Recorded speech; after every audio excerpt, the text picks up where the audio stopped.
Vous avez un article 6 dans la Déclaration de 1789 qui dit ceci: la loi est l'expression de la volonté générale. Tous les citoyens ont droit de concourir personnellement ou par leurs représentants à sa formation. Autrement dit, dès 1789. Dès 1789. Donc il ne s'agit pas d'aller chercher dans les idéologues d'aujourd'hui ou dans quelques textes d'aujourd'hui. Chez nous, en 1789, on pose le principe que la loi peut être formée par les citoyens personnellement. Le problème, c'est qu'on a zappé cette phrase, qui est devenue « tous les citoyens ont le droit de concourir par leurs représentants à la formation de la loi ».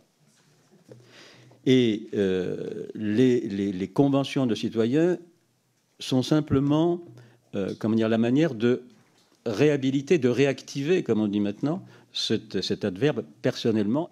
Si vous donnez tout le pouvoir aux représentants, vous avez une démocratie représentative et le citoyen est à l'écart. Si vous mettez en avant que les représentés, vous avez une démocratie directe et c'est la catastrophe. La démocratie que j'appelle continue, c'est une démocratie qui articule les représentants et les citoyens en les faisant participer à l'élaboration des politiques publiques. Alors, est-ce qu'il y a concurrence ou pas? Bien sûr qu'il y aura concurrence. Bien sûr qu'il y aura concurrence. La démocratie parlementaire, on parle de démocratie sociale, on parle de démocratie parlementaire, on parle de démocratie référendaire. Mais si vous faites un référendum, le référendum, la loi référendaire est une concurrence à la loi parlementaire.